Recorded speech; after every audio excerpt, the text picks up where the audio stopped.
আসসালামু আলাইকুম ওয়া রাহমাতুল্লাহ। সাদাতপুরের উদ্দেশ্যে রওনা দিছি। সাদাতপুর যাচ্ছি। আমাদের এটা হলো ছোট পাতালিহাটের গ্রামের মাঝখান দিয়ে রাস্তাটা গেছে। এই যে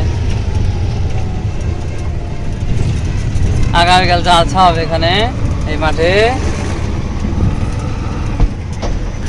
টিকা দেওয়া শেষ, ওদের জামাই চলে যাচ্ছে।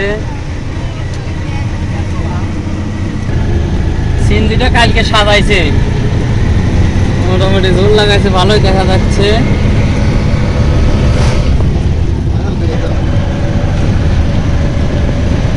আজকে আর বৃষ্টি নাই, সুন্দর রোদ উঠছে, বাতাস আছে, ঠান্ডা ঠান্ডা সুন্দর পরিবেশ। শীতের প্রভাবটা পড়ে গেছে, মেঘ কেটে গেছে, শীত শীত লাগতেছে, বাতাসটা ঠান্ডা বাতাস, সুন্দর লাগতেছে।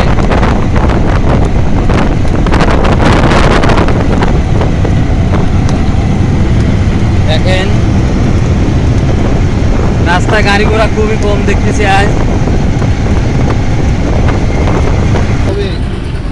এটা হলো সেলন্দা বাজার। আমাদের সেলন্দা বাজার প্রতি শুক্রবার এবং সোমবার হাট বসে। আজকে ছিল সেলন্দার হাট। এই নিচে এই জায়গাতে হাট বসে, শুরু হয়ে গেছে, লোকজন আসতেছে ধীরে ধীরে। দুপুর গড়ালে জহর নামাজ পরে হাট শুরু হয়। এখানে সবসময় একটু ভিড় থাকে, জ্যাম থাকে, দুই পাশে দোকান থাকার কারণে একটু ভিড় থাকে এখানে।